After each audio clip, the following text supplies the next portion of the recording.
माता की, बोलो भारत माता की, बोलो भारत माता की।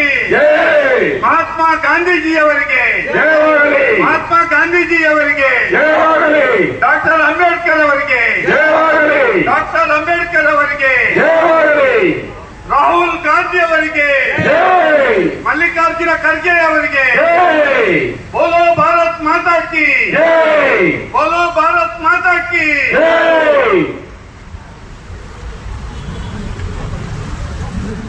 ಇವತ್ತು ಇಡೀ ದೇಶದಲ್ಲಿ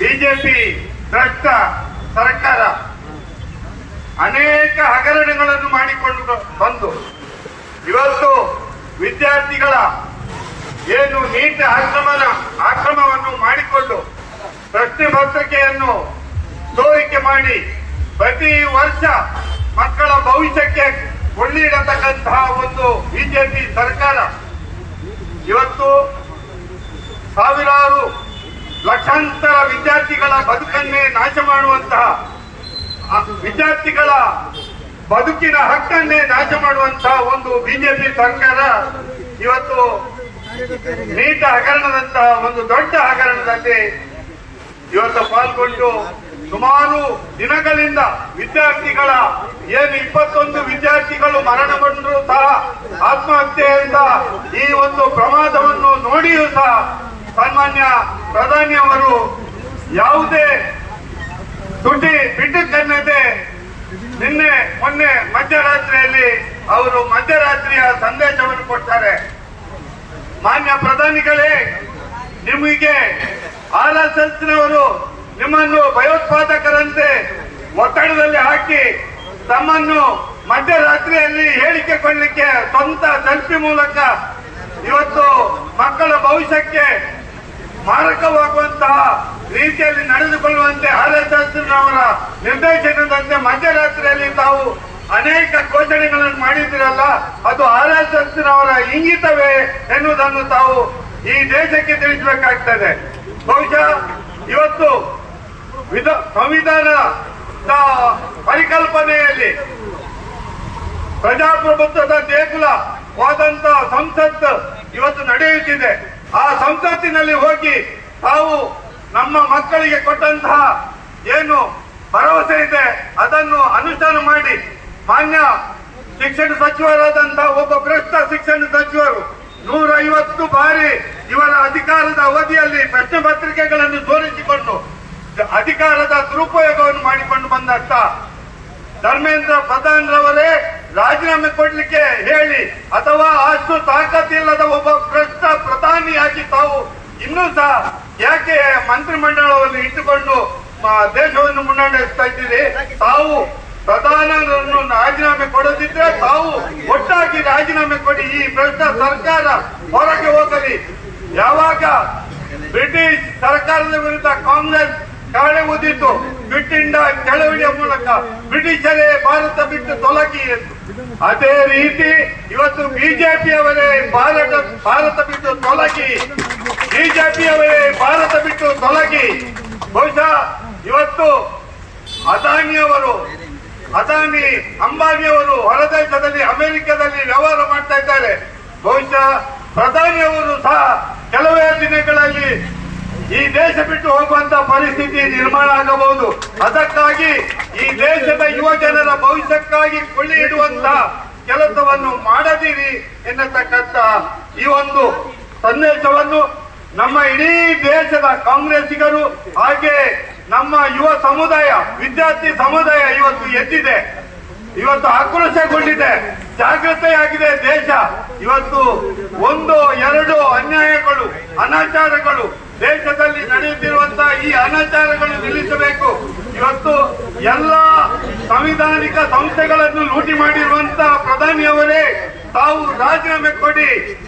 ನಿಮ್ಮ ಪಕ್ಷದ ಎಲ್ಲ ನೇತಾರರು ಈ ಭ್ರಷ್ಟ ವ್ಯವಸ್ಥೆಯಲ್ಲಿ ತಾವು ರಾಜೀನಾಮೆ ಕೊಟ್ಟು ಹೊರಗೆ ಬನ್ನಿ, ಪುನಃ ಚುನಾವಣೆ ಎದುರಿಸಿ.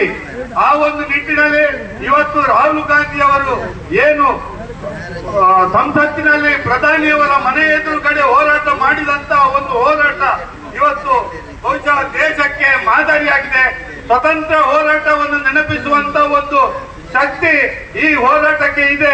ಆದ್ರಿಂದ ಮಾನ್ಯ ಪ್ರಧಾನಿಯವರೇ ತಾವು ರಾಜೀನಾಮೆ ಕೊಡಿ ಎನ್ನತಕ್ಕಂತ ಒಂದು ಕಹಳೆಯನ್ನು ನಮ್ಮ ದೇಶದ ಎಲ್ಲ ಯುವ ಜನತೆಯ ಪರವಾಗಿ ನಾವು ಈ ಕಾಂಗ್ರೆಸ್ ಬ್ಲಾಕಿನ ವತಿಯಿಂದ ಕಾರ್ಕಳ ಮತ್ತು ಹೆಬ್ರಿ ಬ್ಲಾಕಿನ ವತಿಯಿಂದ ಈ ಒಂದು ಕಾರ್ಯಕ್ರಮವನ್ನು ಆಯೋಜನೆ ಮಾಡ್ತಾ ಬಂದಿದ್ದೇವೆ. ಇವತ್ತು ನಾವು ಬಹಳ ಒಂದು ಸಂಘಟನಾತ್ಮಕವಾಗಿ ನಾವು ಕಾಂಗ್ರೆಸ್ ಪಕ್ಷವನ್ನು ಮುನ್ನಡೆಸುವಂತ ರಾಹುಲ್ ಗಾಂಧಿ ಅವರು, ಖರ್ಗೆ ಅವರು, ರಾಜ್ಯದ ಡಿ.ಕೆ. ಹರಿಪ್ರಸಾದ್ ರವರು, ಡಿ.ಕೆ. ಶಿವಕುಮಾರ್ ಅವರು, ಸಿದ್ದರಾಮಯ್ಯನವರ ಮೂಲಕ ಇವತ್ತು ಕಾಂಗ್ರೆಸ್ ಪಕ್ಷ ಸಾಮಾಜಿಕವಾಗಿ, ನೈತಿಕವಾಗಿ ಎಲ್ಲ ರೀತಿಯಿಂದಲೂ ಇವತ್ತು ಬಿಜೆಪಿಯನ್ನು ಎದುರಿಸತಕ್ಕಂತಹ ಶಕ್ತಿ ಕಾಂಗ್ರೆಸ್ ಪಕ್ಷಕ್ಕೆ ಯಾವಾಗಲೂ ಇದೆ ಎನ್ನತಕ್ಕಂಥ ಮಾತನ್ನು ನಾನು ಈ ಸಂದರ್ಭದಲ್ಲಿ ಹೇಳುತ್ತಾ, ಇವತ್ತು SIR ನಂತಹ ಒಂದು ಜನರ ಮುಂದೆ ಓಟಿನ ಮೂಲಕ ತಾವು ಚುನಾವಣೆಯಲ್ಲಿ ನೇರವಾಗಿ ಗೆಲ್ಲಲಿಕ್ಕೆ ಸಾಧ್ಯ ಇಲ್ಲ ಎನ್ನಂತ ಮನವರಿಕೆಯಿಂದ ತಿಳಿದುಕೊಂಡು ಇವತ್ತು ತಾವು SIR ಮೂಲಕ ಕಾಂಗ್ರೆಸ್ ಓಟುಗಳನ್ನು ಚಿತ್ರಗೊಳಿಸುವ ಹಂತದಲ್ಲಿ ಇದ್ದೀರಿ. ತಾವು ಅನೇಕ ಕಾರ್ಯಕ್ರಮಗಳು, ಖಾಲಿ ಬಡ ಜನರ ಕಾರ್ಯಕ್ರಮಗಳನ್ನು ಧೂಳಿಪಟ ಮಾಡುವಂತ ಎಲ್ಲ ಭ್ರಷ್ಟ ವ್ಯವಸ್ಥೆಯನ್ನು ಮಾಡಿಕೊಂಡು ಬಂದಂತ ಪ್ರಧಾನಿಯವರು ಸುಮಾರು ಮಕ್ಕಳ ಭವಿಷ್ಯವನ್ನು ಹಾಳು ಮಾಡುವಂತ ಯಾವುದೇ ರೀತಿಯಲ್ಲಿ ತಾವು ಈ ದೇಶದ ಮಕ್ಕಳಿಗೆ ನ್ಯಾಯ ಕೊಡತಕ್ಕಂತ ಕೆಲಸವನ್ನು ಇವತ್ತು ಮಾನ್ಯ ಪ್ರಧಾನರವರ ರಾಜೀನಾಮೆಯನ್ನು ಕೊಡಿಸುವಂತ ಕೆಲಸವನ್ನು ಮಾಡದಿದ್ದರೆ ದೇಶವ್ಯಾಪಿಯಾಗಿ ಕಾಂಗ್ರೆಸ್ ಚಳವಳಿಯನ್ನು ಮುಂದುವರಿಸುತ್ತದೆ ಎನ್ನತಕ್ಕಂತ ಮಾತನ್ನು ನಾನು ಈ ಸಂದರ್ಭದಲ್ಲಿ ಹೇಳುತ್ತಾ, ಈ ಕಾರ್ಯಕ್ರಮದಲ್ಲಿ ಈ ಕಾರ್ಯಕ್ರಮವನ್ನು ಸಂಘಟಿಸಿರುವಂತಹ ಸನ್ಮಾನ್ಯ ಬ್ಲಾಕ್ನ ಅಧ್ಯಕ್ಷರಾದಂತಹ ಸುಬೋಧ್ ರಾವ್ ಅವರು ಮತ್ತು ಗೋಪಿನಾಥ್ ಪಾಟೀಲ್ ಅವರು, ಅದೇ ರೀತಿ ಪಕ್ಷದ ಎಲ್ಲ ಪದಾಧಿಕಾರಿಗಳು, ನಮ್ಮ ಕಾರ್ಕಳ ವಿಧಾನಸಭಾ ಕ್ಷೇತ್ರದ ಎಲ್ಲ ಪದಾಧಿಕಾರಿಗಳು, ಮಹಿಳಾ ಅಧ್ಯಕ್ಷರುಗಳು ಮತ್ತೆ ಗ್ರಾಮೀಣ ಕಾಂಗ್ರೆಸ್ಸಿನ ಅಧ್ಯಕ್ಷರುಗಳ ಒಂದು ಸಹಭಾಗಿತ್ವದಲ್ಲಿ ಇವತ್ತು ಒಂದು ದೊಡ್ಡ ರೀತಿಯ ಹೋರಾಟ ನಡೆಯುತ್ತಿದೆ. ಇವತ್ತು ಮಾನ್ಯ ಈ ಭಾಗದ ಶಾಸಕರು ಸಹ ಬಾಯಿ ಬಿಡುತ್ತಿಲ್ಲ. ಈ ಭಾಗದ ಶಾಸಕರು ಸಹ ತಾವು ಬಾಯಿ ಬಿಡಬೇಕು. ವಿದ್ಯಾರ್ಥಿಗಳಿಗೆ ಆದಂತ ಅನ್ಯಾಯವನ್ನು ತಾವು ಮುಕ್ತವಾಗಿ ಮಾತನಾಡಿ ನೀವು ಎನ್ನತಕ್ಕಂತ ಮಾತನ್ನು ಹೇಳಿ. ಮಾನ್ಯ ಶಾಸಕರೇ, ಇವತ್ತು ರಾಮ ಮಂದಿರವನ್ನು ಲೂಟಿ ಹೊಡೆದಿದ್ದೀರಿ. ರಾಮ ಮಂದಿರದ ಮೂಲಕ ಇವತ್ತು ದೇಶದ ಅಸ್ಮಿತೆಯನ್ನು ಭಂಗಗೊಳಿಸಿದ್ದೀರಿ. ಮಾನ್ಯ ಮೋದಿಯವರ ಮೂಲಕ ಉದ್ಘಾಟನೆ ಮಾಡಿಸಿದಂತ ಸ್ವಾಮಿಗಳು ಎಲ್ಲಿದ್ದಾರೆ? ಈಗ ಯಾಕೆ ಮಾತಾಡ್ತಿಲ್ಲ? ಮಾನ್ಯ ಪೇಜಾವರ ಸ್ವಾಮಿಗಳೇ ಮಾತನಾಡಿ ಅಲ್ಲ, ಸ್ವಾಮಿ ಕಜ್ಜಿಗಳೇ ಮಾತನಾಡಿ. ತಾವು ದೇಶದ ಶ್ರೀರಾಮ ಮಂದಿರವನ್ನು ಪೂಜೆಗೊಳಿಸಿದಂತ ಕರ್ನಾಟಕದ ಭಾಗದಿಂದ ಬಂದಂತ ಇವತ್ತು ಹೆಸರು ಆಗ್ತಾ ಇದೆ. ಕರ್ನಾಟಕ ಭಾಗದಲ್ಲಿ ಇವತ್ತು ಕರ್ನಾಟಕದವರು ಇದರಲ್ಲಿ ಶಾಮೀಲಾಗಿದ್ದಾರೆ ರಾಮ ಮಂದಿರ ಲೂಟಿಯಲ್ಲಿ ಅಂತ. ಆದ್ದರಿಂದ ಮಾನ್ಯ ಪೇಜಾವರ ಸ್ವಾಮಿಯವರು ಪ್ರತಿಯೊಂದು ವಿಷಯದಲ್ಲಿ ರಾಜಕೀಯವಾಗಿ ಮಾತನಾಡುವಾಗ ಹೀಗೆ ಯಾಕೆ ಸುಮ್ಮನಿದ್ದಾರೆ? ಬಹುಶಃ ಮಕ್ಕಳ ನೀಟ್ ಹಗರಣದ ಬಗ್ಗೆ, ರಾಮ ಮಂದಿರ ಲೂಟಿಯ ಬಗ್ಗೆ, ಹಾಗೆ RSSನವರ ಏನು ಮುಖವಾಡ ಇವತ್ತು ಬಯಲುಗೊಂಡಿದೆ, ಅದನ್ನು ಮಾನ್ಯ ಪೇಜಾವರ ಸ್ವಾಮೀಜಿಗಳು, ಉಡುಪಿ ಜಿಲ್ಲೆಯ ಪೂಜ್ಯ ಸ್ವಾಮೀಜಿಗಳು ಹೇಳಬೇಕು. ಅದನ್ನು ತಾವು ಬಹಿರಂಗಗೊಳಿಸಬೇಕು ಎನ್ನತಕ್ಕಂಥ ಮಾತನ್ನು ಹೇಳಿ, ಎಲ್ಲ ತನಿಖೆಗಳಿಗೆ ಇವತ್ತು ರಾಮ ಮಂದಿರ ಲೂಟಿ, ಇವತ್ತು ದೇಶದಲ್ಲಿರುವಂತಹ ಎಲ್ಲ ದೇವಸ್ಥಾನಗಳ ಲೂಟಿ, ಇವತ್ತು ಸಂವಿಧಾನ ಸಂಸ್ಥೆಗಳ ಲೂಟಿ, ಇವತ್ತು ಎಲ್ಲ ರೀತಿಯ ಲೂಟಿಗಳನ್ನು ಇವತ್ತು ಮೋದಿ ಸರ್ಕಾರ ಮಾಡ್ತಾ ಇದೆ. ಆದ್ದರಿಂದ ಎಲ್ಲ ಭಾರತೀಯರು ಒಂದಾಗಿ ಏನು ಕ್ವಿಟ್ ಇಂಡಿಯಾ ಚಳವಳಿಯನ್ನು ಮಾಡಿದಾರೋ ಗಾಂಧೀಜಿಯವರ ನೇತೃತ್ವದಲ್ಲಿ, ಅದೇ ರೀತಿ ರಾಹುಲ್ ಗಾಂಧಿಯವರ ನೇತೃತ್ವದಲ್ಲಿ ಇವತ್ತು ಬ್ರಿಟಿಷರೇ ಭಾರತ ತೊಲಗಿ ಎನ್ನತಕ್ಕಂತ ರೀತಿಯಲ್ಲಿ ನಾವು ಬಿಜೆಪಿಯವರೇ ಭಾರತದಿಂದ ತೊಲಗಿ ಎನ್ನತಕ್ಕಂತ ಮಾತುಗಳನ್ನು ನಾವು ಕಾಂಗ್ರೆಸ್ಗರು ಇವತ್ತು ಯಾವುದೇ ಬೆಲೆಗಟ್ಟಾದರೂ ದೇಶದ ಸ್ವಾತಂತ್ರ್ಯವನ್ನು ಉಳಿಸುವಂತ ಒಂದು ಸಂದರ್ಭ ಇದಾಗಿದೆ. ಪ್ರತಿಯೊಬ್ಬ ಭಾರತೀಯನಿಗೆ, ಪ್ರತಿಯೊಬ್ಬ ಕಾಂಗ್ರೆಸ್ಸಿನಿಗೆ ಇದು ಅವಕಾಶ. ಈ ಅವಕಾಶವನ್ನು ಯಾವಾಗ ನಮ್ಮ ಸ್ವಾತಂತ್ರ್ಯ ಹೋರಾಟದಲ್ಲಿ ತ್ಯಾಗ ಬಲಿದಾನದಿಂದ ಈ ದೇಶವನ್ನು ರಕ್ಷಿಸಿದರೋ ಅದೇ ರೀತಿ ಇವತ್ತು ಎಲ್ಲ ವರ್ಗಗಳು, ಹಿಂದೂಗಳು, ಮುಸ್ಲಿಮರು, ಪಾರ್ಸಿಗಳು, ಜೈನರು ಎಲ್ಲರೂ ಸಹ ಸೇರಿ ಈ ದೇಶವನ್ನು ರಕ್ಷಿಸುವಂತಹ ಜವಾಬ್ದಾರಿ ಎಲ್ಲ ಭಾರತೀಯರ ಮೇಲಿದೆ. ಆದ್ದರಿಂದ ಇವತ್ತು ನಾವೆಲ್ಲ ಒಂದಾಗಿ, ನಾವೆಲ್ಲ ಒಗ್ಗಟ್ಟಾಗಿ ನಾವು ಈ ದೇಶದ ಭ್ರಷ್ಟ ಪ್ರಧಾನಿಯನ್ನು ಓಡಿಸೋಣ ಎನ್ನತಕ್ಕಂಥ ಮಾತನ್ನು ಈ ಮತ್ತೊಮ್ಮೆ ಹೇಳಿ, ಇವತ್ತು ಈ ಕಾರ್ಯಕ್ರಮವನ್ನು ಸಂಘಟಿಸಿದಂತ ನಮ್ಮೆಲ್ಲರ ಈ ಭಾಗದ ಕಾಂಗ್ರೆಸ್ ಮುಖಂಡರಾದಂತ ಉದಯ್ ಕುಮಾರ್ ಶೆಟ್ಟಿ ಅವರಿಗೆ ವಿಶೇಷವಾಗಿ ವಂದಿಸುತ್ತಾ, ಈ ಕಾರ್ಯಕ್ರಮ ಕಾಂಗ್ರೆಸ್ ಕಾರ್ಯಕರ್ತರ ಒಗ್ಗಟ್ಟಿನ ಫಲವಾಗಿ ಇನ್ನಷ್ಟು ಶಕ್ತಿಯುತವಾಗಿ ಬರಲಿ ಎನ್ನತಕ್ಕಂಥ ಮಾತನ್ನು ಹೇಳಿ, ನಮ್ಮ ರಾಜ್ಯದಲ್ಲಿ ಕಾಂಗ್ರೆಸ್ ಪಕ್ಷವನ್ನು ಬಲಿಷ್ಠವಾಗಿ ಸಂಘಟಿಸೋಣ. ಮುಂದಿನ ದಿನಗಳಲ್ಲಿ ಈ ಮೂಲಕ ಪಕ್ಷವನ್ನು ಮತ್ತಷ್ಟು ಶಕ್ತಿಯುತವಾಗಿ ಮಾಡಿ ನಾವು ಮುನ್ನಡೆಯೋಣ ಎನ್ನತಕ್ಕಂಥ ಮಾತನ್ನು ಹೇಳಿ, ಇವತ್ತು ಈ ಒಂದು ಕಾರ್ಯಕ್ರಮ ನಾವು ಇವತ್ತು ಬಿಜೆಪಿ ಪಕ್ಷ ನಮ್ಮ ಪ್ರತಿಪಕ್ಷ, ಯಾಕೆಂತ ಹೇಳಿದ್ರೆ ಅವರು ದೇಶ ಮೊದಲು ನಾವು ನಂತರ ಅಂತ ಹೇಳುವವರು, ಪಕ್ಷ ನಂತರ ಅಂತ ಹೇಳುವವರು. ಆದ್ರೆ ಇವತ್ತು ಅವರು ಫಸ್ಟ್, ದೇಶ ನಂತರ ಆಗಿದೆ ಅವರಿಗೆ. ಆದ್ರಿಂದ ಎಲ್ಲ ಯಾವಾಗಲೂ ಹೇಳುವುದು ಪಾಕಿಸ್ತಾನ, ಬಾಂಗ್ಲಾ ಈ ರೀತಿಯ ಶಬ್ದಗಳು ಅವರ ಬಾಯಿಯಿಂದ ಬರ್ತಲೇ ಇರ್ತದೆ. ಯಾಕೆಂತ ಹೇಳಿದ್ರೆ ಅವರ ಮೂಲ ಪಾಕಿಸ್ತಾನ. ಆದ್ರಿಂದ ಅವರು ಯಾವಾಗಲೂ ಹೇಳುವುದು ಪಾಕಿಸ್ತಾನ, ಕನಸಿನಲ್ಲಿಯೂ ಪಾಕಿಸ್ತಾನ, ಬಾಂಗ್ಲಾ. ಆದ್ರಿಂದ ನಾವು ಭಾರತೀಯರು ಯಾವಾಗಲೂ ಎಚ್ಚೆತ್ತುಕೊಳ್ಳಬೇಕಾಗಿದೆ.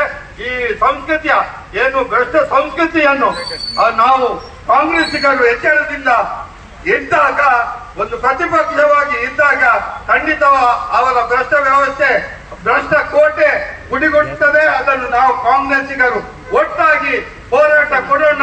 ಈ ದೇಶದಲ್ಲಿ ರಾಹುಲ್ ಗಾಂಧಿಗೆ ಬೆಂಬಲಿಸೋಣ ಎನ್ನತಕ್ಕಂಥ ಮಾತನ್ನು ಮತ್ತೊಮ್ಮೆ ಹೇಳಿ, ಮಾನ್ಯ ಕಾಂಗ್ರೆಸ್ಸಿಗರೇ, ಯಾವಾಗಲೂ ನಾವು ಒಟ್ಟಾಗಿ ಹೋದಾಗ ನಾವು ಶಕ್ತಿಯುತವಾಗಿ ಹೊರಹೊಮ್ಮುತ್ತೇವೆ. ಆ ಒಂದು ನಿಟ್ಟಿನಲ್ಲಿ ಇವತ್ತು ಕಾರ್ಕಳದಲ್ಲಿಯೂ ಸಹ ನಾವು ಒಂದಾಗಿ ಹೋಗೋಣ, ಶಕ್ತಿಯುತವಾಗಿ ನಾವು ಪಕ್ಷ ಕಟ್ಟೋಣ ಎನ್ನತಕ್ಕಂಥ ಮಾತನ್ನು ಹೇಳಿ, ಎಲ್ಲ ಯುವ ನಾಯಕರಿಗೆ, ಮಹಿಳೆಯರಿಗೆ ಮತ್ತು ಮಹಿಳಾ ಅಧ್ಯಕ್ಷರು ನಮ್ಮ ಮಾಲಿನಿ ರೈ ಅವರು, ಸುಮಾ ಅಜಂತೆ ಅವರು, ಬಾಲು ಭಾಸ್ಕರ್ ಅವರು, ಎಲ್ಲ ಮಹಿಳಾ ನೇತಾರಣ್ಯ ಅವರಿಗೆ, ಎಲ್ಲ ಬ್ಲಾಕ್ನ ಅಧ್ಯಕ್ಷರು, ಪದಾಧಿಕಾರಿಗಳಿಗೆ, ಪಂಚಾಯತ್ ಅಧ್ಯಕ್ಷರಿಗೆ, ಎಲ್ಲರಿಗೂ ಮತ್ತೊಮ್ಮೆ ನಾನು ಆತ್ಮೀಯವಾಗಿ ಈ ಒಂದು ಕಾರ್ಯಕ್ರಮ ಇನ್ನೂ ಸಹ ದೊಡ್ಡ ಮಟ್ಟದಲ್ಲಿ ನಡೆಯಬೇಕಿತ್ತು. ನಮ್ಮ ಮಕ್ಕಳ ಭವಿಷ್ಯವನ್ನು ಹಾಳು ಮಾಡುವಂತ, ನಾಶ ಮಾಡುವಂತ ಈ ಬಿಜೆಪಿಯನ್ನು ನಾವು ಮತ್ತೊಮ್ಮೆ ವಿಶೇಷವಾಗಿ ಸಂದರ್ಭ ಸಿಕ್ಕಿದಾಗ ಎಲ್ಲ ಸಂದರ್ಭದಲ್ಲಿ ವಿರೋಧಿಸೋಣ ಎನ್ನತಕ್ಕಂಥ ಮಾತನ್ನು ಹೇಳಿ, ಯಾಕೆ ಶಾಸಕರು ಮೌನ ವಹಿಸಿದ್ದಾರೆ?